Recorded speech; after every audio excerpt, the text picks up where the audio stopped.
October 12th, 1946, 11:47 at night, Tokyo Field Hospital American Sector. The field hospital reeked of antiseptic and rain-soaked canvas. Reiko Matsumoto moved between cots with the practiced efficiency of someone who had seen too much death to be shocked by suffering anymore. 24 years old. War widow. Her husband had died somewhere in the Pacific in 1944. His body never recovered. Her younger brother Kenji had burned to death in the firebombing 2 years ago, crushed under a collapsing building while trying to save children. She had spent the last 18 months going through motions feeling nothing a ghost, tending to the bodies of men who had destroyed her country. The American soldiers called her the Silent Crane. She never smiled, never spoke unless necessary, never showed emotion. But tonight, something was different. The black soldier in bed 17 had a bullet wound through his thigh. Non-fatal but infected. He had been delirious for hours, mumbling in his sleep about snakes and Naples and someone named Giuseppe. The other nurses avoided him. Not because he was dying, all the soldiers were dying in small ways, but because his presence made them uncomfortable. A Negro soldier, segregated even in the hospital, tucked away in the far corner where the white soldiers would not have to see him. Reiko did not care about American racial politics. A patient was a patient. Suffering was suffering. She approached his cot with scissors and fresh bandages. His uniform trousers were blood-soaked, stuck to the wound. She would need to cut them away. The single bulb overhead swung slightly in the wind that pushed through the tent flaps, casting moving shadows across his body. Reiko positioned the scissors at his hip and began cutting downward along the seam. The fabric fell away, and she gasped. Not at the wound, at the ink. Coiling from his hip down toward his knee, a serpent writhed across his skin in exquisite detail. The black MAMBA, its scales catching the swinging light like obsidian armor. Mouth agape, fangs extended, seeming ready to strike from his very flesh. But these were not ordinary fangs. They dripped not venom, but what looked like tears. And within the scales, subtle as whispers, she could see the outline of the African continent, broken chains near the serpent's tail, meanings layered upon meanings. Near his hip, where the snake's body curved inward, there was a blank space, unfinished, waiting. The tattoo was not just big, it was alive. Every line pulsed with intention. Every curve held significance that transcended the crude markings she had seen on other soldiers. This was not a drunken mistake or a badge of conquest. This was a declaration. Reiko's fingers hovered above the wound, her medical training momentarily forgotten. The snake's eye, rendered in such detail that it seemed almost three-dimensional, appeared to lock onto hers, demanding recognition of something she did not yet understand. Her breath came shallow. In all her years as a nurse, through all the bodies she had tended, she had never seen artwork like this. It spoke of power and pain and survival in ways that made her chest tighten, with emotions she thought the war had burned out of her. The soldier's eyes fluttered open. Amber, the color of dark honey held up to sunlight. They fixed on her through the morphine haze with a clarity that should not have been possible. No words passed between them at first. But in that silence, something fundamental shifted in the air. She saw not an occupier, not a soldier of the army that had reduced her city to ash, but a man carrying a symbol of power and pain that somehow mirrored her own hidden scars. "You're afraid of it," he whispered, his voice rough as gravel. Reiko's hand stilled on the bandage roll. "Not afraid," she answered in careful English, surprising herself with her honesty. "I am recognizing it." A ghost of a smile touched his lips, though pain tightened the corners of his eyes. "Most people just see a snake. They don't see what it means." The question escaped before she could stop it, before she remembered that nurses and patients were not supposed to trade truths like currency. "And what does it mean?" His eyes drifted closed, but his words hung in the air between them, a thread connecting two worlds that should have remained enemies. "Survival," he breathed. "Speed when you need to strike. Rest when you can afford it. And never ever showing your belly." Reiko returned to cleaning his wound, her fingers tracing paths around the ink scales with a gentleness she had not shown to any patient in months. Outside, Tokyo groaned under the weight of reconstruction. Inside the tent, something was beginning that neither of them could name yet. As she covered him with a thin blanket, the serpent seemed to shift in the swinging lamplight, its scales catching illumination one last time before disappearing beneath the cotton. She would learn its story, she decided. She would understand why a man would carve such a dangerous thing into his flesh. The rain intensified outside, drumming against canvas like 1,000 angry fists. But Reiko sat beside the soldier's cot longer than necessary, watching his chest rise and fall, watching the snake breathe with him. She did not know yet that by morning everything would change. She only knew that as she sat in the flickering light, watching a serpent sleep on a soldier's leg, she felt something she had not felt since before the bombs fell. She felt curious, and curiosity in a world that demanded only numbness was its own kind of revolution. Morning came with chaos disguised as routine. Reiko had not eaten in 3 days. Not because there was no food. The Americans had plenty, mountains of it. She had watched them feast every morning, plates piled high with things she had never seen before, smells that made her empty stomach twist with something between hunger and rage. She refused to touch it. Enemy food. Occupiers' food. When she returned to the ward at dawn, the soldier was sitting up, his wound freshly bandaged by the night nurse, but his posture screaming defiance against the pain that must have been coursing through his leg. He was studying her with an intensity that made her feel transparent, as if the black mamba had lent him its predatory focus. "You're the one who stitched me up," he said. It was not a question. Reiko nodded, checking his chart with hands that wanted to tremble but would not allow it. "You lost much blood. You should rest. I've rested enough." His voice carried the edge of someone who had learned that rest was a luxury that could get you killed. "Resting in Italy got my friends killed. Resting in France got me this." He tapped his leg, wincing at the contact. "The serpent doesn't rest when the mongoose is in the grass." She did not understand the metaphor fully, but she felt its weight settling around them like morning fog. The hospital stirred to life. Other nurses moved between cots. Doctors barked orders in 2 languages.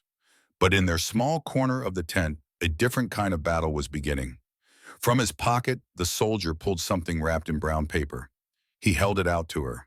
"Hershey's chocolate bar," he said. "Best thing America makes besides bourbon and blues music." Reiko looked at the offering as if it were a live grenade. "I do not take from occupiers." His eyebrows rose in genuine surprise. "It's just chocolate, ma'am.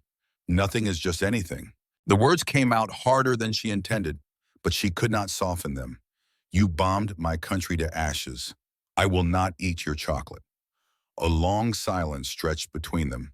Then he slowly unwrapped the bar himself, broke off a square, and ate it with deliberate slowness. His eyes never left hers. "Fair enough," he said quietly. "But you should know I didn't bomb anybody. I drove trucks in Italy, moved supplies. The guys who dropped the bombs, they don't ask soldiers like me for permission." Reiko turned to leave, but something made her pause. "Why this snake?" she asked without looking back. "Why something so feared?" The soldier was quiet for so long, she thought he would not answer. Then his voice came softer now, stripped of bravado. "In my unit, we were the ones they called when the mission was suicide. Buffalo soldiers, they named us after the Indian sacred animal. But we weren't sacred to anyone. We were expendable." He shifted slightly, the movement pulling at his wound. "I needed something they couldn't take away. Something that reminded me I was deadly too. The mamba is fast, patient, strikes when ready, and once it bites, it never lets go." Reiko finally turned to face him. "Your tattoo has broken chains. Near the tail." You saw that surprise colored his voice. "I see everything. Then you saw more than most." He looked down at his leg, at the snake that had become part of his story. "My family were slaves, 3 generations back. Those chains, they're a reminder. We got free, but the memory lives in the skin." For the first time since her brother died, Reiko felt something crack in the wall she had built around her emotions. This man, this enemy soldier, carried history written on his body the same way she carried it written in her bones. Different histories, different chains, but the same fundamental truth underneath. Suffering was suffering. Freedom was freedom. And both left marks.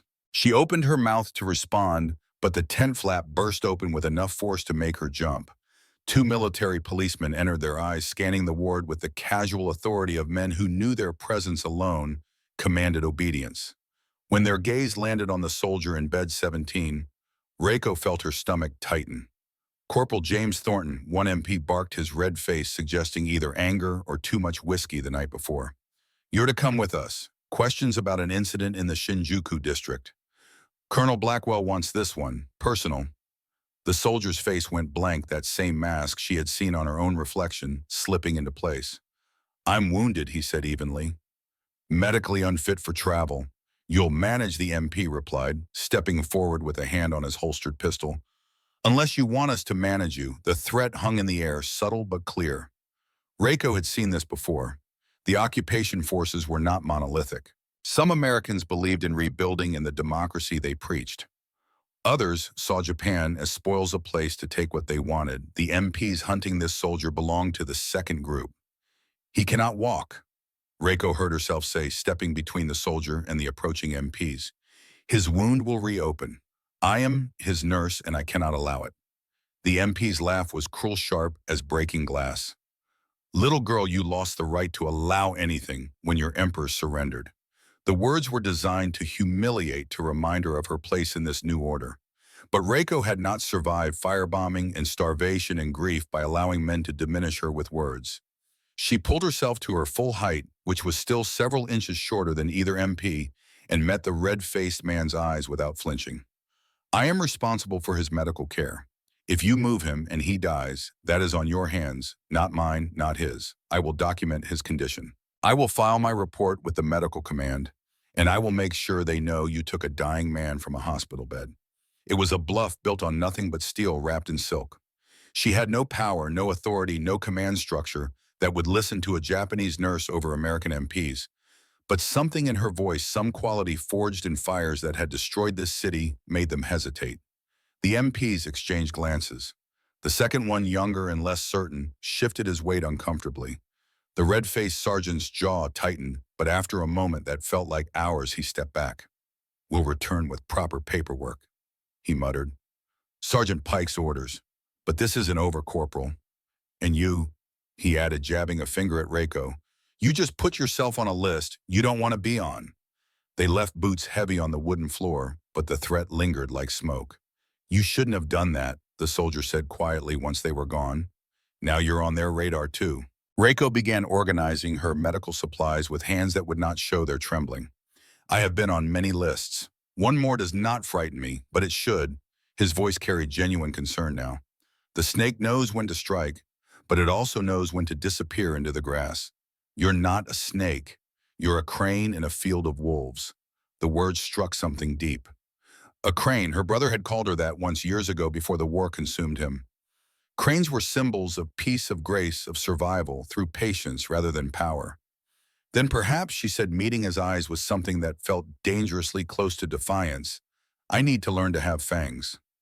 The soldier studied her for a long moment, then something shifted in his expression. A decision being made. What's your name? Reiko Matsumoto, James Thornton. His friends call him Ghost. Why Ghost? Long story. Involves a basement in Italy and orders I refuse to follow. The nickname stuck. He shifted his weight, testing his injured leg. Look, those MPs are coming back. Probably with more men and definitely with less patience. I need to disappear before they return. You cannot walk. Then you'll help me not walk. His amber eyes held hers, and she saw in them the same desperate calculation she had made 100 times during the war. The math of survival. Can you do that?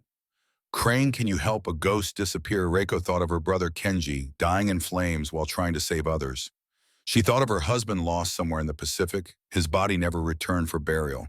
She thought of all the death and destruction and waste that war had created, and she thought about this soldier who carried his history written on his skin, who spoke of deadly things with gentleness, who had offered her chocolate even knowing she might refuse.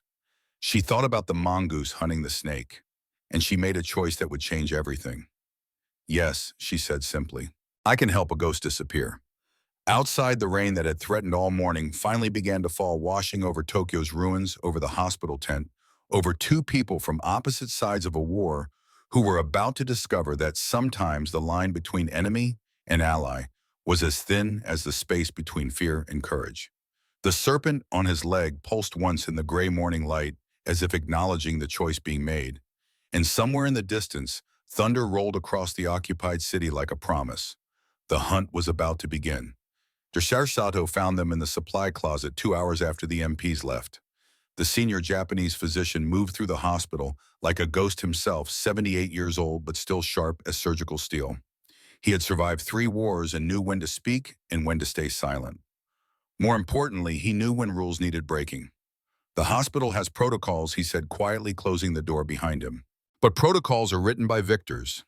He pulled a hand-drawn map from his coat pocket, the paper worn soft from handling. Supply tunnel from the war. Connects to old monastery 2 blocks north. Americans don't know about it. Reiko stared at the map, her heart hammering against her ribs. How do you know about this? Your brother Kenji used it during the firebombing. The old doctor's voice carried the weight of terrible knowledge. He saved 40 people before the building collapsed on him. I was there. I saw him go back inside for the children. The words hit her like a physical blow. She had known Kenji died trying to save others, but she had not known the details. Had not known he was a hero. Had not known that his death meant something beyond just another casualty in a city of casualties. Dr. Sato placed the map in her trembling hands. Some truths are too painful for families to share.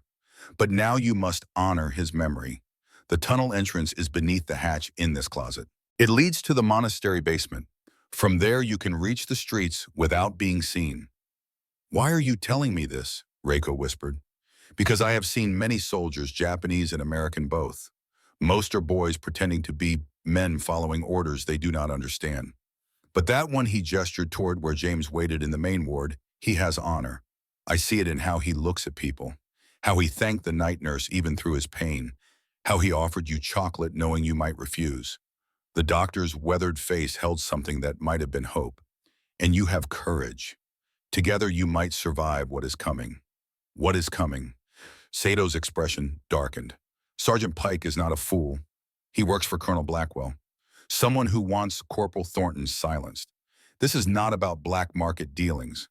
This is about something the soldier knows, something dangerous enough that they would rather kill him than risk exposure. He reached into his other pocket and pulled out a small cloth bag. Antibiotics, bandages, iodine. Enough for a week if you are careful. After that, you must find your own way. Reiko took the bag, feeling its weight, understanding that it represented not just medical supplies, but a choice, a commitment. Once she helped James escape, there would be no going back. She would be marked as an accomplice, a traitor to the occupation, someone who chose a black American soldier over her own safety. The decision should have been difficult. It was not. Thank you, she said to Dr. Sato. The old man nodded once, then left as silently as he had arrived, leaving Reiko alone with a map, medical supplies, and a decision that felt both terrifying and inevitable. She returned to James and explained quickly. He listened without interrupting, his amber eyes tracking every word. When she finished, he was quiet for a long moment. You will be in danger, he said finally. They will hunt both of us. I know. You do not owe me this. Reiko met his gaze steadily. I know your snake. That is enough for now. Something passed between them, then an understanding that went beyond words. Two people from opposite sides of history choosing to write a different story. The midnight shift change happened at 11:30. Dr. Sato had timed his information perfectly. They had 90 minutes to prepare and 8 minutes during the shift change to move without being observed. James insisted on checking his leg wound first. Reiko unwrapped the bandages with careful hands. The infection was fighting back, angry red streaks radiating from the bullet hole, but the antibiotics from the day before were starting to work. He would live if they kept it clean. As she worked, her fingers traced the edges of the black MAMBA. Tell me about Naples, she said, about the man who gave you this. James leaned back against the cot, eyes distant with memory. Giuseppe was his name. Old Italian man, maybe 70, former resistance fighter, lost his whole family to the Nazis. He ran a tattoo shop in a back alley where soldiers went when they wanted ink that meant something. I walked in drunk on cheap wine, thinking I wanted something tough. Something that said I survived Italy and would survive whatever came next. Giuseppe took one look at me and said, you want the MAMBA, the killer snake. But you don't know why yet. He worked on me for 3 sessions, each one 4 hours long. And while he worked, he talked. About resistance, about survival, about the difference between being dangerous and being destructive. He said the serpent protects what it loves, but only after it learns to love. James touched the blank space near his hip, where the snake's body curved inward but remained incomplete. He wanted to put a lotus here. Said the Mamba needed something pure to guard something worth striking for. I thought he was crazy. What does a soldier need with a flower? But Giuseppe insisted. He said the lotus will appear when you find what matters more than yourself. Until then, this space waits. The serpent is not complete until it has purpose beyond survival. Reiko's finger hovered over the blank space, feeling the warmth of his skin, the potential of the empty canvas. And have you found it, what matters more than yourself? He was quiet so long as she thought he would not answer. Then softly, I am starting to think I might. The words hung between them, heavy with meaning, neither was quite ready to name. At 11:20 they moved. Reiko helped James stand, his arm draped across her shoulders, his weight pressing down but not unbearable. She was stronger than she looked, years of nursing, and war had built muscle beneath her small frame. They crossed the ward slowly, James's limp pronounced but manageable. Other patients watched with hollow eyes but said nothing. In this new world, survival meant seeing without witnessing, knowing without speaking. The supply closet was exactly where Dr. Sato said it would be. Reiko pushed aside crates of bandages and antiseptic bottles, revealing a wooden hatch flush with the floor. It was old, the wood warped from years of moisture, but the hinges had been recently oiled. James lowered himself to the floor. His injured leg extended awkwardly. Can you open it? Reiko grasped the iron ring set into the hatch and pulled. The wood resisted for a moment, then gave way with a whisper of sound. Below, darkness yawned like an open mouth. The smell that rose up was earth and decay and memory, the smell of places where people had hidden and hoped and sometimes died. She lit a candle from the medical supplies, its small flame pushing back the darkness just enough to reveal wooden steps descending into blackness. James went first, lowering himself down the steps with gritted teeth, each movement pulling at his wound. Reiko followed, pulling the hatch closed above them. The darkness pressed in immediately, absolute and suffocating. Only her small candle stood between them in complete blindness. The tunnel was narrow, forcing them to move in single file. The ceiling was low enough that James had to hunch his height, a disadvantage here. Water dripped somewhere in the distance, a steady rhythm like a heartbeat. The walls were earth reinforced with old timber, the support beams black with age and moisture. This was a place built for desperation, for the moments when hiding was the only choice left. They had gone perhaps 50 yards when they heard it. Behind them, muffled by earth and wood but unmistakable, the sound of the hatch being thrown open. Shouts, flashlight beams cutting through darkness. The MPs had discovered their escape faster than expected. Move, James hissed. Now they ran.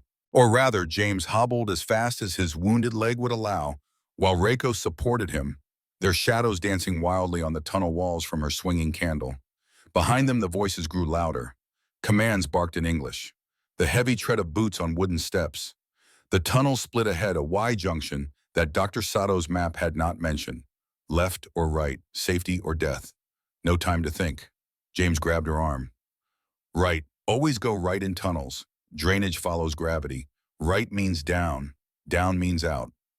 Reiko did not question the logic. They plunged right into a passage even narrower than before. The ceiling dropped lower. James was forced to crawl, now dragging his injured leg, biting back sounds of pain that wanted to escape. Reiko crawled behind him, one hand holding the candle high, the other clutching the medical bag. Behind them, the flashlight beams found the junction. She heard heated discussion, English words she could not make out. Then the decision was made. The boots came right following them. The tunnel began to collapse ahead. Not actively falling, but old damage from bombing or time. Support beams had given way. Earth had caved in, leaving only a narrow gap at the top of the debris pile. James reached it first and stopped. Too small, he said, his voice tight with frustration. I cannot fit. Reiko pushed forward, assessing the gap. It was barely 2 feet wide, choked with broken timber and loose earth. An adult man, especially one as tall and broad-shouldered as James, would indeed struggle. But a small Japanese woman who had learned to make herself invisible during war might just manage. I go first, she said. Pull you through after. No time to argue. She blew out the candle, plunging them into complete darkness, and pushed herself into the gap. The earth pressed against her from all sides, smelling of clay and rot. Broken wood scraped her arms. Something moved in the darkness. Rats or worse, she could not tell. She forced herself forward inch by inch, fighting panic, fighting the urge to scream. Her hand broke through into open air. She pulled herself the rest of the way, tumbling out onto the other side of the collapse in absolute darkness. Behind her, she could hear James struggling to follow his larger frame, wedging in the gap. The boots were closer now. Flashlight beams played across the tunnel walls. "Come on," Reiko whispered desperately, reaching back into the gap, finding James' hand, and pulling with all her strength. "Come on, Ghost. Do not let them catch you in the dark." Something in her voice must have reached him. With a grunt of pain and effort, James pushed, and she pulled, and suddenly he was through, both of them collapsing on the far side of the debris as flashlight beams reached the collapse. They heard cursing, the sound of men trying to shift the debris, but the tunnel here was unstable. As the MPs pulled at the timbers, more earth fell, sealing the passage more thoroughly. "We will go back, get equipment," came the muffled voice of Sergeant Pike. "They are trapped in there anyway. Let them suffocate." The boots retreated. The voices faded. Silence pressed in like water. Reiko relit the candle with trembling hands. By its small light, she saw James lying against the tunnel wall, breathing hard, his wounded leg bleeding through the bandage. But alive. Still alive. "You pulled me through," he said wonderingly. "I told you, the crane can carry the snake when needed." He laughed, though it came out more as a wheeze. Giuseppe was right. The serpent needs someone pure and strong enough to pull it through the mud. They rested there for minutes that felt like hours until breathing came easier and heartbeats slowed. Then Reiko checked Dr. Sato's map by candlelight. According to the diagram, they were close to the monastery now. Just another 100 yards through this passage, and they would reach the exit. They moved more slowly now, conserving energy, listening for any sound of pursuit. But the collapsed section had bought them time. The tunnel ended at a stone wall. For a moment, Reiko's heart sank, thinking they had reached a dead end. Then James pointed upward. There, an iron ring set into the ceiling. She pulled. Nothing happened. James reached up despite his pain, adding his strength to hers.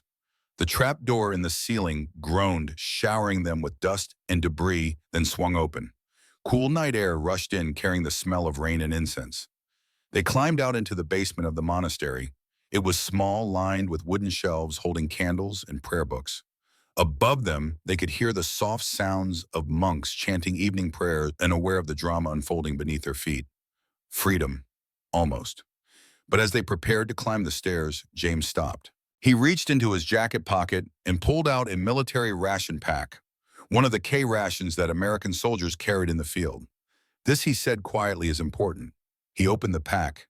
Inside were the standard contents: canned meat crackers, hard candy, instant coffee, powder cigarettes. Items that most American soldiers considered barely edible survival food at best. To Reiko, who had not eaten in 3 days, who had watched her city starve, while occupiers feasted, it looked like treasure. "When is the last time you ate?" James asked. Reiko opened her mouth to lie, but found she could not. "This morning," his eyes held hers. "Liar. Your hands are shaking. You almost fainted back there. I felt your weight change." He pushed the ration pack toward her. "Eat. We have a long night ahead. Pike will be searching the streets. We need strength." "I told you," Reiko said, but her voice was weak now. "I do not eat American food. Then you will slow me down. Pike catches us, you die too. So eat. Consider it an order from the man you are rescuing." Reiko looked at the ration pack, at the canned meat with its key wind opener, at the crackers wrapped in wax paper, at the candy that glinted in the candlelight like jewels. Her stomach growled, a sound so loud in the quiet basement that it was almost comical. James pretended not to hear. With trembling hands, Reiko opened the can of meat. "Spam," the label said. She had heard of it. American soldiers called it mystery meat, complained about eating it. But to her, who had not seen real meat in months, it was miraculous. She lifted a piece to her mouth with her fingers. Bit. The texture was soft, almost mushy, processed beyond recognition. But the flavor: salt, fat, protein, pork richness that exploded across her tongue like revelation. It was nothing like the preserved fish she had grown up with, nothing like the vegetable mush that had kept her alive during the worst days of the war. It was abundance distilled into substance. She chewed slowly, trying to make it last, but her starving body demanded more. She took another bite, and another. Before she knew it, half the can was gone and tears were streaming down her face. James sat quietly, not watching directly but aware. When she finally looked up, embarrassed by her tears, he just handed her the crackers without comment. This, he said softly, is the worst American food there is. Field rations. Soldiers hate it. We trade it for anything else when we can. Wait until you taste real American cooking. Reiko wiped her eyes with the back of her hand. This is everyday food for you. This is emergency food. What we eat when there is nothing else. He smiled, though pain still tightened his features. In America, in a real kitchen, we have bacon that sizzles in iron pans, eggs fried in butter, pancakes with maple syrup, coffee that does not taste like dirt. Reiko could not imagine such things. The single can of Spam represented more wealth than her family had seen in a year. And he was saying this was the lowest quality food Americans ate. Why, she whispered, why do you have so much and we have so little? James was quiet for a long moment. That is a complicated question. But I promise you this. When we are safe, when all this is over, I will make you a real American breakfast. Bacon, eggs, toast with strawberry jam. The works. And you will understand what I am fighting for. Fighting for the idea that everyone should have enough. That a country blessed with so much has an obligation to be generous. He touched the blank space on his tattoo. Maybe my purpose is to show people like you that America at its best is not about taking. It is about giving. Reiko finished the crackers in silence, each one a small revelation of flavor and texture. The hard candy James insisted she take for energy later. The instant coffee he mixed with water from his canteen, producing a bitter brew that nonetheless made her feel more alert. As they prepared to leave the monastery basement, James caught her hand. Thank you, he said, for pulling me through the tunnel, for helping me escape, for not giving up when it was easier to just let them take me. Reiko squeezed his hand once, then released it. Thank you for sharing your food, for teaching me that enemy is just a word, that underneath we are all just people trying to survive. They climbed the stairs together, moving into the monastery proper. The monks were still chanting, their voices rising and falling in ancient rhythms. James and Reiko slipped through shadows, through halls that smelled of incense and history, out a side door into the rainy Tokyo night. Behind them, the city was waking to the hunt. Jeeps with searchlights, MPs with arms, the machinery of occupation grinding into action. But ahead, somewhere in the darkness, was a village in the mountains. A grandmother named Ayame, who might offer shelter. A network of women who had learned to resist by becoming invisible. And in James's backpack, salvaged from the hospital before they fled, 18 more K-ration packs. Enough food to share. Enough to prove that American generosity could be a weapon against fear. Enough to begin teaching a starving nation that the American dream was not about conquest. It was about breakfast. The rain fell harder as they disappeared into Tokyo's ruins, two ghosts moving through the rubble, carrying between them the seed of something that would grow into legend. The serpent and the crane, moving toward safety, moving toward hope. The journey north took 3 days that felt like 3 lifetimes. James and Reiko moved through Tokyo's skeleton keeping to shadows, avoiding checkpoints, sleeping in bombed-out buildings that still smelled of ash and death. They rationed the K-rations carefully, 6 packs across those 72 hours, 3 each, just enough to keep moving. On the morning of the 4th day, they reached the foothills. The mountains rose before them like ancient guardians, their peaks lost in mist. Somewhere up there, Dr. Sato had said, was a village that the occupation forces had not yet mapped. A place where women who had lost everything had built something new from the ruins. A place where a snake and a crane might find temporary safety. The path was steep, little more than a goat track winding through pine forest. James's wounded legs screamed with each step, but he did not complain. Reiko could see the pain and the tightness around his eyes in the way he favored his good leg and the fresh blood seeping through his bandage. But he pushed forward because stopping meant capture, meant death, meant never making good on his promise of bacon and eggs and breakfast. That changed everything. They crested a ridge as the sun reached its peak, and there it was, the village. 40 houses clustered around a central square, smoke rising from chimneys, terraced fields carved into the mountainside. It looked like something from a woodblock print, timeless and untouched by war. But as they descended toward it, Reiko saw the truth beneath the picturesque surface. The houses were patched with mismatched wood, The fields were sparse, showing more earth than crops. And the people, when they emerged from doorways to watch the strangers approach, were thin. Not actively starving, but existing on the knife edge between survival and collapse. Children stared with hollow eyes. Women moved with the careful economy of those who had learned to conserve every calorie. Old men sat on porches, their bodies wasted, waiting for death with quiet patience. The war had ended 16 months ago, but hunger had not gotten the message. An old woman stood at the village entrance, leaning on a cane that looked more weapon than support. She was perhaps 70, her face a map of wrinkles that spoke of laughter and grief in equal measure. Her eyes, sharp as obsidian, took in everything.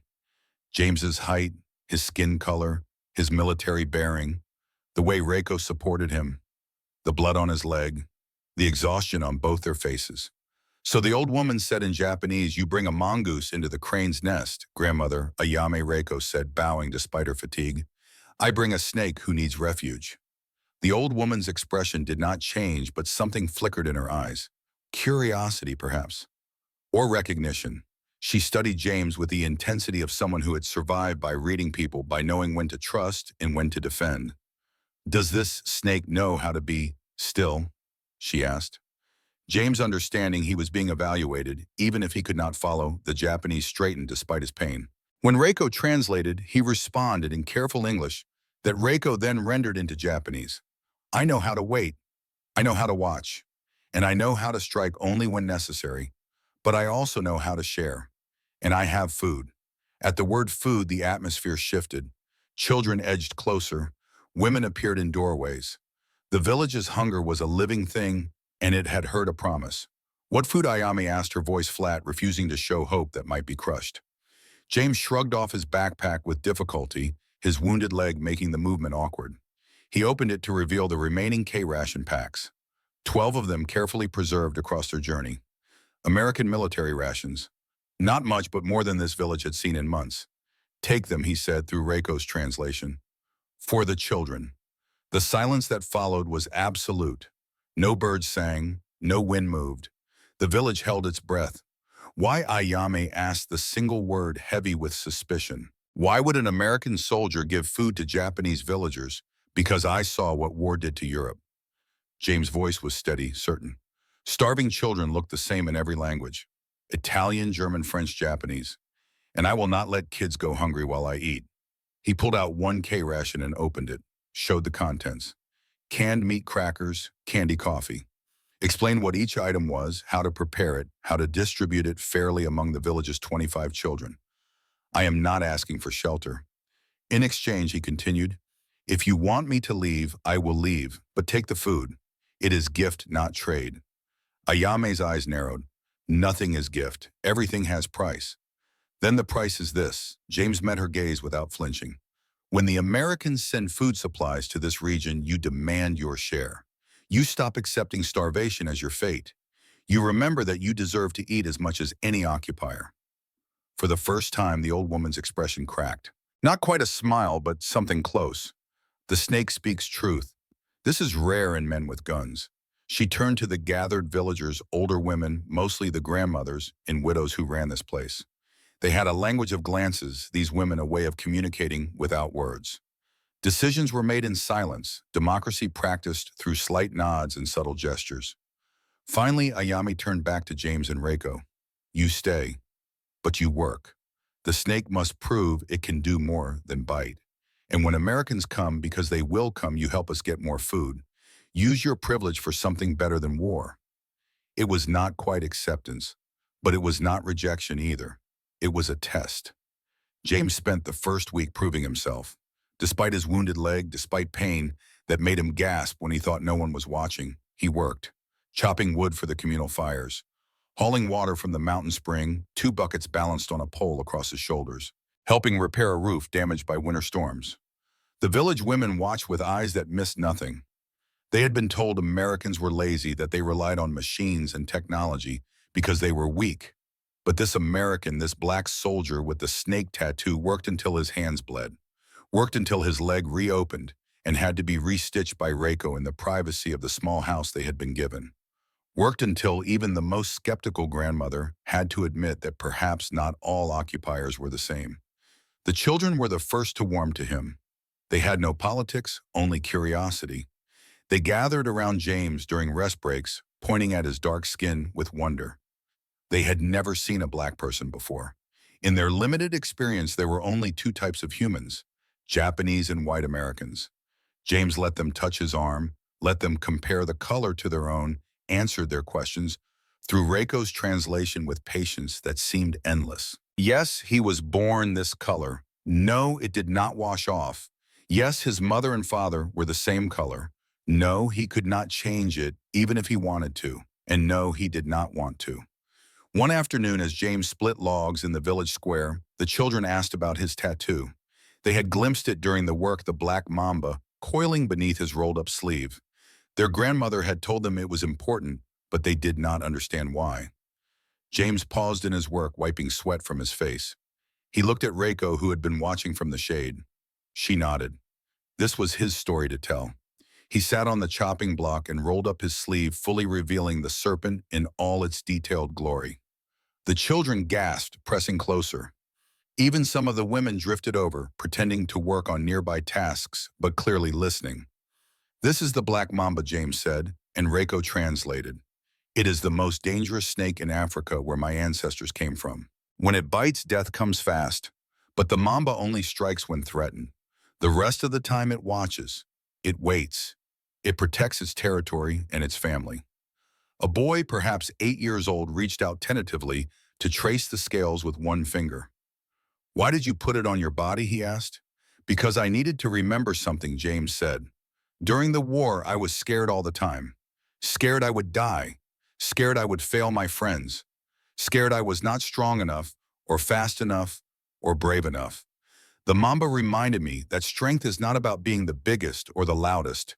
It is about being patient, about choosing your moment, about protecting what matters. What matters? A little girl asked, her voice barely above a whisper.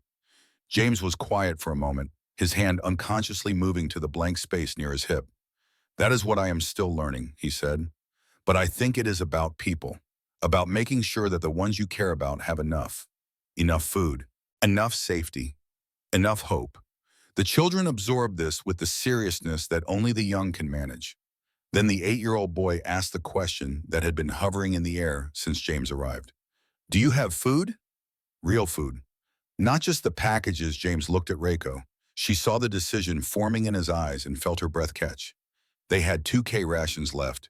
They had been saving them for emergencies, for the possibility of needing to flee again. But James was looking at these children, at their thin arms and sunken cheeks, and she knew what he was about to do. I have a little, he said, and I know how to make it special. That evening, James built a fire in the village square. He asked for the community's iron pan, the one they used for the rare occasions when there was something to cook beyond rice gruel. He requested permission to use salt and the precious few seasonings the village had saved from before the war. And then, with an audience of 25 children and 40 women watching, James Thornton cooked his first American meal in Japan. He opened the 2 final K rations, canned meat which he sliced thin, crackers which he crumbled, the small tin of cheese that came with some rations, hard as a rock but still edible. He heated the pan over the fire until it was smoking hot, then laid the meat slices in carefully. The sizzle was immediate and violent. Fat began to render, pooling in the pan. The smell hit like a wave, rich and meaty, and completely unlike anything the villagers had smelled in years. It was the smell of protein, of calories, of survival wrapped in the memory of better days. Children crept closer, drawn by that primal scent. Women abandoned their pretense of disinterest. Even Ayame approached, leaning on her cane, her face carefully neutral, but her nose betraying her interest. James worked with the focused intensity of a man performing a sacred ritual. He flipped the meat slices, added the crumbled crackers to soak up the fat, creating a kind of rough stuffing, melted the hard cheese into the mixture. The food was transforming from military rations into something that resembled a meal. Not elegant, not refined, but honest in its simplicity. When it was ready, James divided the mixture into 25 tiny portions, one for each child. Each serving was perhaps 3 tablespoons. A mouthful, maybe 2. But in that mouthful was more meat than some of these children had eaten in 6 months. He gave the first portion to the youngest child, a girl of perhaps 4, who watched him with eyes that seemed too old for her small face. She looked at the food, then at her grandmother, seeking permission. Ayame nodded once. The girl lifted the food to her mouth with both hands, as if it might disappear if she did not hold tight. She bit, chewed slowly, swallowed, and smiled. It was the first genuine smile James had seen on any child in this village. It transformed her face, made her look like a child instead of a tiny adult worn down by hardship. Other children received their portions, and similar transformations occurred. The food was not just nutrition, it was proof that better things were possible, that abundance existed somewhere in the world, even if it seemed impossibly distant. One boy, after finishing his portion, looked up at James with solemn intensity. "Is this what Americans eat every day?" James shook his head. "No, this is emergency food, what soldiers eat when there is nothing else. Real American food is much better. Better than this." The boy's disbelief was absolute. James looked at Reiko, and she saw in his face the weight of trying to explain privilege to those who had never known it. So much better. In America, families have breakfast every morning. Bacon that crackles in the pan, eggs with yellow yolks that shine like small suns, bread toasted golden brown with butter melting into it, orange juice cold from the icebox. The children could not imagine such things. Breakfast for them was rice gruel if they were lucky, nothing if they were not. The idea of eating meat every morning, of having choices, of throwing away food that was not quite fresh enough, was as foreign as the moon. Ayame, who had been silent throughout the meal, finally spoke. "The snake shares its kill." She tapped her cane against the ground, a gesture that seemed to carry the weight of decision. "This is not the act of an enemy. This is the act of a man who remembers what it means to be human." She turned to address the gathered villagers. "He stays. He works. And when the Americans send supplies, he helps us claim what is ours. But more than that." She looked directly at James. "You teach us.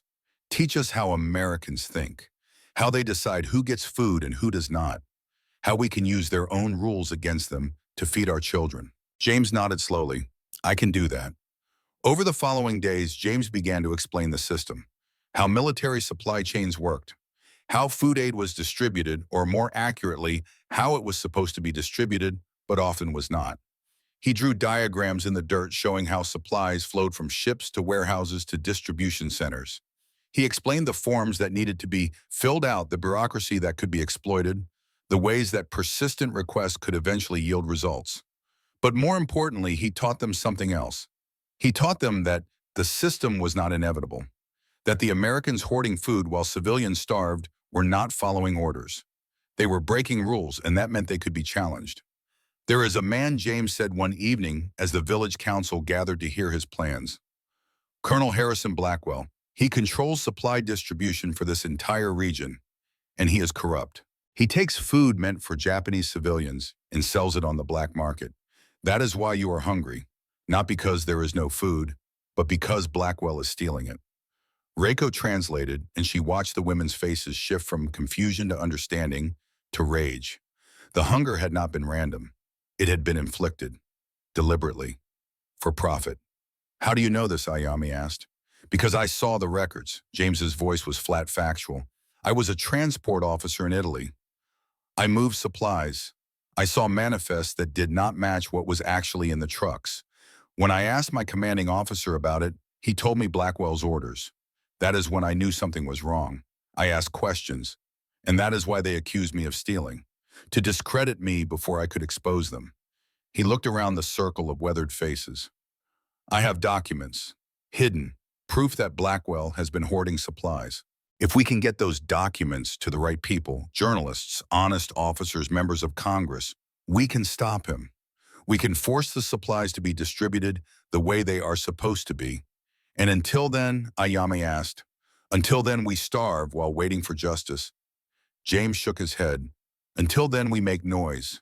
We demand answers. We file complaints. We make Blackwell's corruption so visible that he cannot ignore us. And while we are doing that, we can teach you how to find food in the system, how to fill out the forms, how to be so persistent that giving you supplies becomes easier than dealing with your complaints." It was not a heroic plan. It was bureaucratic warfare, paperwork and persistence instead of guns and glory. But it was the warfare that actually worked in an occupation. the kind that ground down corruption through sheer stubborn refusal to accept injustice. The women understood this instinctively. They had survived the war not through combat, but through endurance, through doing whatever was necessary to keep their families alive one more day. This was the same skill set, just pointed in a different direction. We do this, Ayami said, not just for us, for every village, every hungry child in occupied Japan. We teach them what you teach us. We spread the knowledge like seeds. And maybe in time, those seeds grow into something that cannot be uprooted. She looked at James with something that might have been respect. The snake has wisdom, and now the crane learns to strike.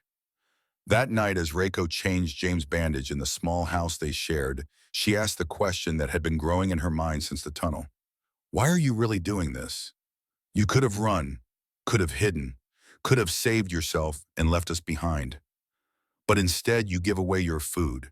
You teach us to fight a system you could just escape from.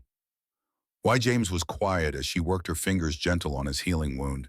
The black mamba watched in the lamplight, his scales catching golden flickers.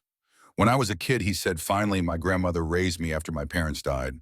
We were poor, not starving, but poor. And every Saturday morning, no matter how tight money was, she made bacon for breakfast. Just a few strips. But it was our one luxury, our reminder that we were not just surviving, we were living. He touched the blank space on his tattoo, that empty canvas waiting for completion. She used to say, baby, when you grow up and have your own family, you make sure they never know what it is to be hungry. You share what you have. Because plenty is not about keeping, it is about giving. Reiko finished wrapping the bandage and sat back, studying his face in the lamplight. So you give food to starving children because your grandmother told you to. James smiled, though his eyes held old grief. I give food to starving children because I know what it feels like to be the child hoping for bacon. And because I saw what happens when people with power choose cruelty over kindness.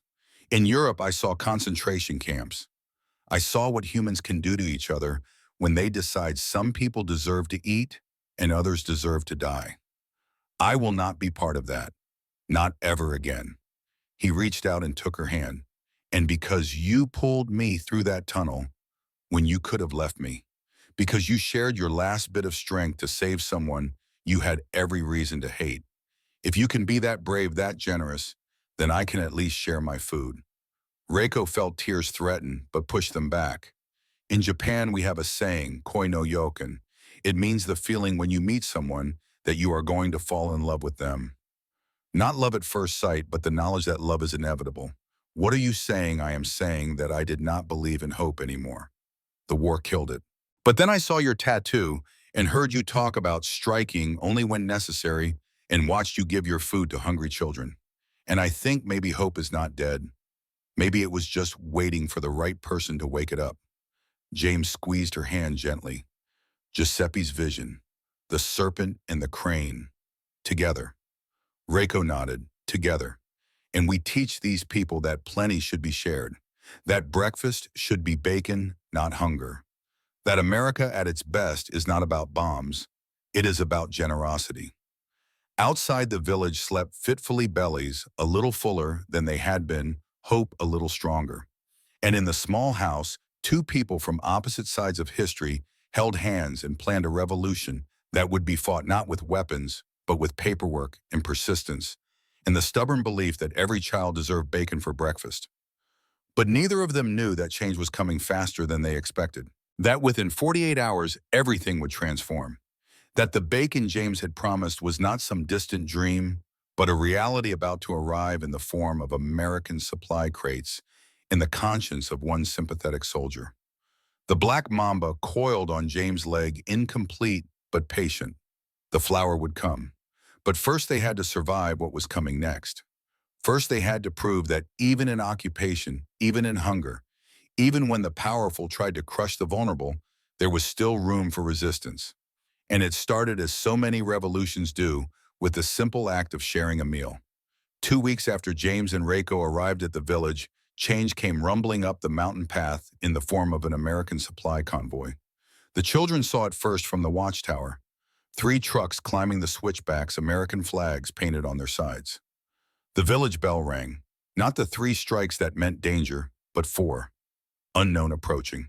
James was splitting wood when he heard it. He stopped mid-swing, the axe frozen above his head. Reiko emerged from the house where she had been treating an elderly woman's infected cut. Their eyes met across the village square. "This could be routine supply distribution," James said quietly. "Or it could be Pike. We prepare for both." Ayame replied, materializing beside them with that uncanny silence old women perfected. "Children to the caves, men to the forest, women stay. We are just village, nothing more." The evacuation happened with the efficiency of practice. 25 children disappeared into the mountain paths led by two grandmothers who knew every hidden place. The handful of elderly men who remained in the village melted into the forest. Within 5 minutes, the village looked like nothing more than a collection of women doing daily chores. James started toward the forest path, but Ayame's cane blocked his way. "You stay," she said. "Hidden, yes, but here. If this is friend, we need you to speak. If this is enemy, we need you to witness." She led him to the communal storage building, a structure built into the hillside with a false wall that created a hidden space behind sacks of rice. James crouched in the darkness, his wounded leg protesting, and waited.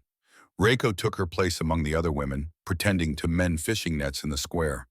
Her heart hammered against her ribs, but her hands remained steady. She had learned during the war that survival often meant looking calm while terror churned inside. The trucks reached the village and stopped. Dust settled. For a long moment, nothing happened. Then the door of the lead truck opened. The man who stepped out was not Pike. He was younger, maybe 25, with the kind of open face that had not yet learned to hide what it felt. He wore corporal stripes and a look of nervous determination. Behind him, 4 other soldiers climbed out of the trucks, all young, all looking uncomfortable to be there. The corporal cleared his throat and spoke in halting Japanese, clearly reading from a card. "We bring food, distribution for civilian population. Government program." The village women stared at him with expressions that gave nothing away. The corporal tried again in English, then gave up and gestured to the trucks. His men began unloading crates, heavy wooden boxes stenciled with USDA markings. One after another, they stacked them in the village square. Ayame approached slowly, leaning on her cane. "What is this?" she asked in Japanese. The corporal did not understand the words, but he understood the question. "Food," he said, gesturing at the crates. "For you. From America." Why Ayame's single word carried a universe of suspicion. The corporal fumbled with a piece of paper in his pocket. He pulled it out, unfolded it, and read in carefully practiced Japanese. "Because it is right thing." He looked up, abandoning the script. "Because someone told me what was happening, how supplies were not getting distributed, how villages were starving while warehouses sat full, and I decided that was wrong. So I am fixing it." He gestured to his men who continued unloading. Flour, rice, canned goods, sugar, coffee, and in one crate packed in ice and straw, something that made Reiko's breath catch: bacon. Real American bacon, 50 pounds of it. James emerged from his hiding place without thinking. The corporal spun hand going to his sidearm, then stopped as he recognized the face. Corporal Thornton Ghost. James limped forward, his wounded leg still stiff. "Morrison, Lucas Morrison, from the transport unit." The young corporal's face split into a grin. "I thought you were dead. Pike said you died resisting arrest." "Pike says a lot of things." James looked at the supplies stacked in the square. "You did this?" Morrison nodded. "After you disappeared, I started paying attention, really paying attention, to where supplies went, who got them, who did not.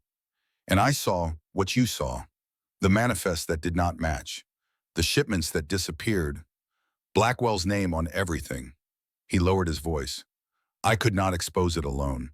I am just a corporal, no one would listen. But I could do this, take one convoy and redirect it.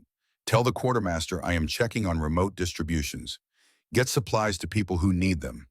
"And when Blackwell finds out," James asked. Morrison shrugged. "Then I face court-martial. But at least I will face it knowing I did the right thing. You taught me that.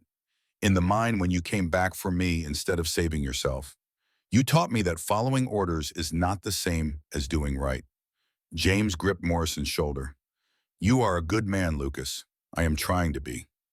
Morrison looked around at the village, at the thin women, at the empty spaces where children should be playing. Is this where you have been hiding? Surviving, James corrected. And teaching. These women, they are learning to fight back. Not with guns, with paperwork, with persistence, with refusal to accept injustice. Morrison smiled. Good, they should fight. And now they have supplies to fight with. He turned to address Ayame, gesturing to the crates. This is yours. No strings, no conditions. Just food that should have been here months ago. Ayame studied him for a longer moment. Then she called out in Japanese. The children can return. The danger has passed. From the mountain paths, small figures began to emerge. 25 children, eyes wide with wonder at the trucks and the supplies and the American soldiers who were not there to take but to give. Morrison watched them come and something in his face shifted. Oh, he said softly. Oh, I did not realize. They are so young. War makes everyone old, James said. But food can make them children again. That is what you have given them. Not just calories, childhood. Morrison stayed for 2 hours helping unload supplies and explaining what each crate contained. He left detailed instructions on how to request more through official channels, how to file complaints if distributions were skipped, how to use the system against itself.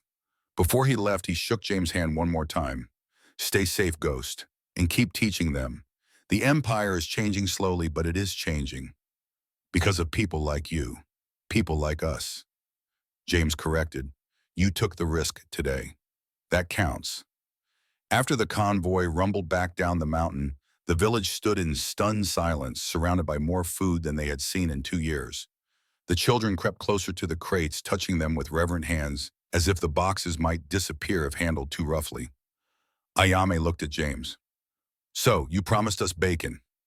James looked at Reiko. She was smiling, really smiling, for the first time since he had met her. Her eyes held something that might have been joy. Yes, he said, I did. And now we have bacon.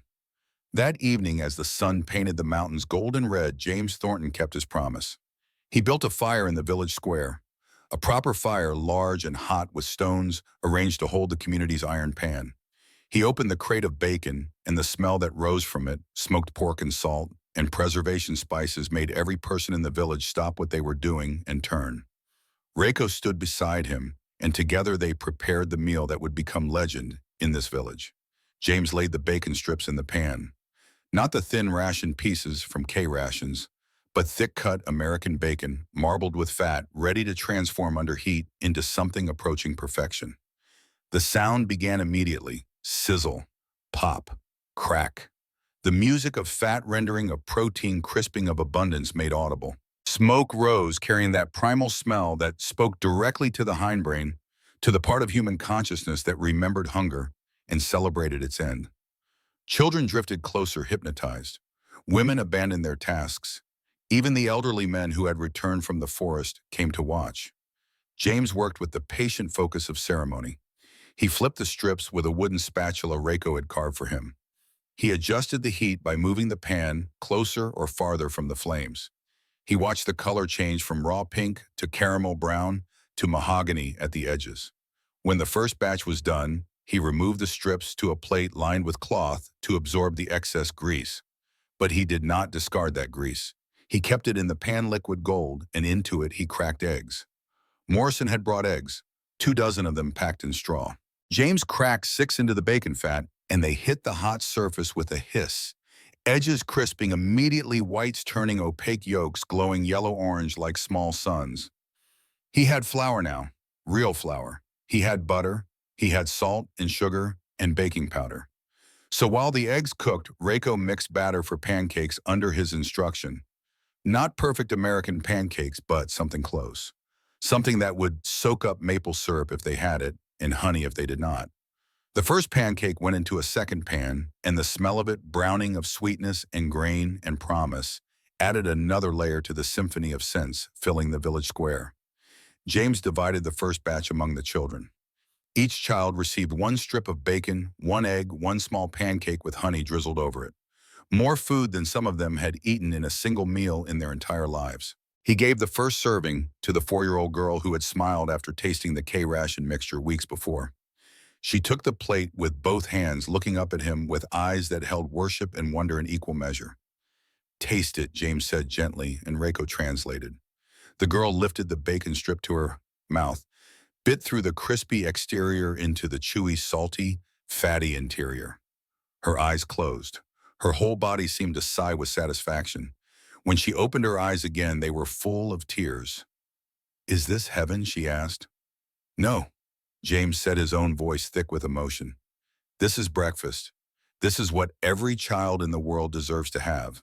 Every single morning of their lives." He cooked more and more, batch after batch, using all of 50 pounds of bacon, all 2 dozen eggs, making pancakes until his arms ached. Every child ate, then every woman, then the elderly men. And finally, James made 2 plates, one for Reiko, one for himself. They sat together on a log at the edge of the square, watching the village eat, watching transformation happen one bite at a time. Reiko lifted her bacon strip slowly as if it were made of glass. She looked at James, and in her eyes he saw the memory of the tunnel, of the spam that had saved her life, of the promise he had made. "You did it," she said. "You brought bacon to a starving village." "We did it," James corrected. "You brought me here. You taught them to trust me. You pulled me through when I would have given up." Reiko bit into the bacon, and everything changed. The texture was perfection. Crispy exterior, tender, interior fat melting on her tongue, salt singing against her palate. It was nothing like the spam in the tunnel, nothing like anything she had ever tasted. It was wealth, it was security. It was the promise that the world could be generous instead of cruel. She finished the strip and picked up the egg, fried in bacon fat with crispy edges and a yolk that broke golden across her plate. She took a bite and tasted butter and richness in something that might have been hope. The pancake with honey was sweetness after salt, soft after crispy, the perfect balance to the meal. When she finished, she set down her plate and turned to James. There were tears on her face, but she was smiling. "In Japan, we believe that sharing a meal creates bonds stronger than blood," she said. "You have shared this meal with an entire village. You are family now to all of us." James reached out and took her hand. "And you, what are we?" Reiko looked at him for a long moment. Then she leaned forward and kissed him. It was gentle and certain and carried the weight of everything they had survived together. When she pulled back, she said, "We are the beginning of something that cannot be undone. The snake and the crane, creating a new world one breakfast at a time." Around them, the village celebrated. Children laughed their bellies full for the first time in memory. Women sang old songs about harvest and plenty. The elderly men smiled and nodded and remembered better days that seemed possible again. And Ayame, watching from her seat of honor beside the fire, tapped her cane once against the ground in approval. "The snake has kept its promise," she announced to the village. "And the crane has learned to fly. Together they have shown us that abundance is not a dream. It is a choice, and we choose to believe." But peace, as always, was temporary. 2 days after the breakfast, as the village worked through its new supplies and James taught the women how to document everything for official reports, the sound of engines echoed up the mountain path. This time it was not Morrison. It was Pike. He arrived with 8 MPs and a civilian. The civilian carried a camera and a notebook. A journalist, perhaps, or an investigator. Someone official. The village bell rang. 3 strikes. Danger. But this time the children did not evacuate. This time Ayame made a different decision. "Let them see," she said. "Let them see what they cannot hide anymore." Pike's jeep rolled into the village square and stopped. He climbed out slowly, his eyes scanning the scene. The crates of supplies, the well-fed children, the women working with energy they had not shown in months. And there, standing beside the communal fire, James Thornton. "Well," Pike said, his voice carrying across the square. "The ghost appears," Sergeant Pike James replied calmly. "I wondered when you would find us." Pike's hand rested on his holstered pistol. "You are under arrest for desertion, theft of military property, and harboring stolen goods." The children edged closer to James, protective. The women formed a loose circle around him. They did not speak, but their bodies said everything. "You will not take him without going through us." Pike saw this and smiled without humor. "You people do not understand. He is a criminal, a deserter. He stole food that belonged to the United States Army." The civilian stepped forward. His notebook was open, pen poised. "Is that your official statement, Sergeant?" "That Corporal Thornton stole food from the Army." Pike hesitated, sensing a trap, but not seeing it clearly. Yes, that is my statement. The civilian wrote carefully, then looked up. And this food, he gestured to the supply crates. Also stolen. That was redistributed by Corporal Morrison without proper authorization, Pike said. Also theft. Interesting. The civilian walked over to one of the crates, showing the USDA stamp, the distribution authorization, the manifest attached to the side. Because according to these documents, this food was distributed under Emergency Civilian Relief Program, authorized by Public Law 84, and signed by General MacArthur himself. It was supposed to be distributed to remote villages 3 months ago, but it sat in a warehouse in Tokyo instead, under the control of Colonel Harrison Blackwell. Pike's face paled slightly. Who are you, David Chen? San Francisco Chronicle. I am here because Mrs. Kimura of the Women's Network contacted me about supply distribution irregularities. She had documents, very interesting documents, manifests signed by Colonel Blackwell, shipping records that do not match civilian relief reports, evidence of systematic withholding of food aid for personal profit. He looked directly at Pike, evidence that you, Sergeant, were aware of and participated in. I was following orders, Pike said automatically. The Nuremberg defense, Chen replied dryly. How original. He turned to James. Corporal Thornton, would you be willing to provide testimony about what you witnessed regarding supply distribution under Colonel Blackwell's command? James stepped forward. Reiko at his side. I already have documents. I copied manifest before I was accused. They show 2 years of systematic food theft. Children starved while Blackwell sold their rations on the black market. And yes, I am willing to testify. Under oath. To Congress, if necessary. Chen wrote furiously. And this village. How did they receive these supplies? Corporal Morrison had a conscience, James said. He saw what was happening and took action. He distributed food to the people it was meant for. If that is a crime, then justice is broken. Pike stepped forward, hand on his pistol. I am taking you into custody. Now. Ayame's cane cracked against the ground. If you take him, you take all of us. The village women moved to stand with James and Reiko, 40 women ranging in age from 20 to 80, not armed, not aggressive, just present, just refusing to move. You cannot arrest a whole village, Chen observed. And if you try, I will photograph it.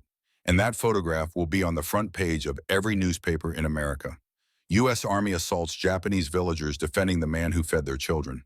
How do you think that will look? Pike stood frozen, caught between orders and consequences. His hand remained on his pistol, but he did not draw it. After a long moment, he lowered his hand. This is not over, he said. Blackwell will not let this go. Blackwell is finished, Chen said. I have enough evidence to bury him.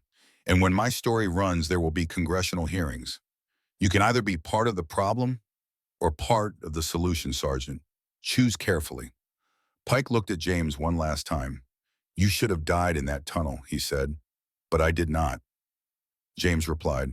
And now I am going to make sure no one else dies from hunger, while men like Blackwell profit. That is worth living for. Pike turned and climbed back into his jeep. His MPs followed. The convoy rolled away, leaving dust and silence in its wake. Chen lowered his notebook. That was remarkable. And this village, what you have built here, this is the story. Not just about corruption, about resistance, about ordinary people choosing to fight back.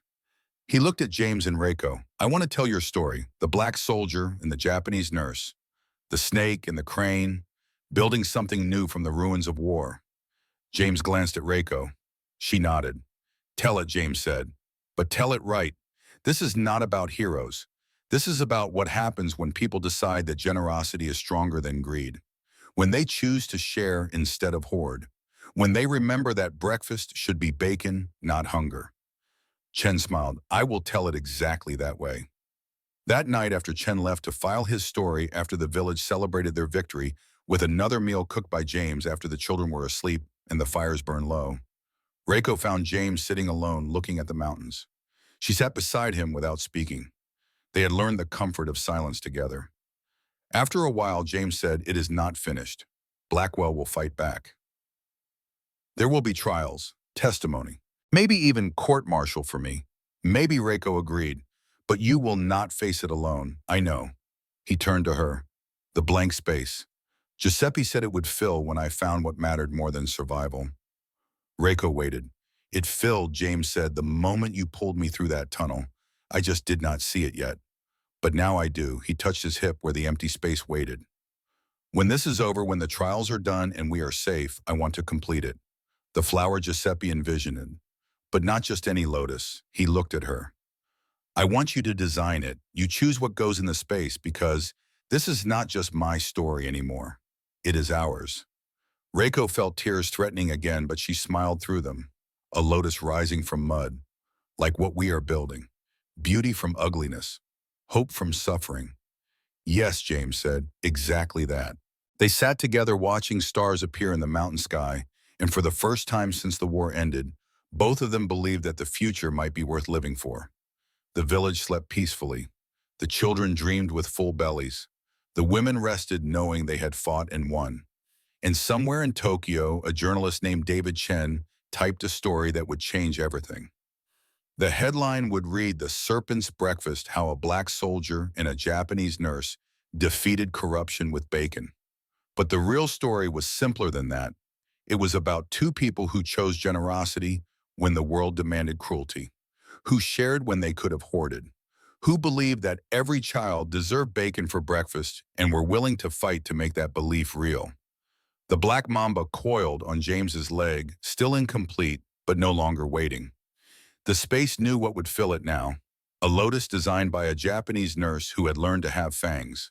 A symbol of two people from opposite sides of war creating something new. Something that could not be destroyed by politics or prejudice or fear. Something that started with bacon and ended with hope. And in the morning they would wake to a world that was beginning to change. Slowly, imperfectly, but changing nonetheless. Because sometimes revolution does not come from guns or governments. Sometimes it comes from a soldier who refuses to let children starve, from a nurse who chooses courage over safety, from a village that learns to fight back with paperwork and persistence. Sometimes revolution comes from breakfast, and this revolution, begun in a Tokyo hospital and forged in a mountain village, was just getting started. The serpent and the crane had work to do, but first they would rest, together, knowing that tomorrow would bring new battles but also new breakfasts. And for now, that was enough.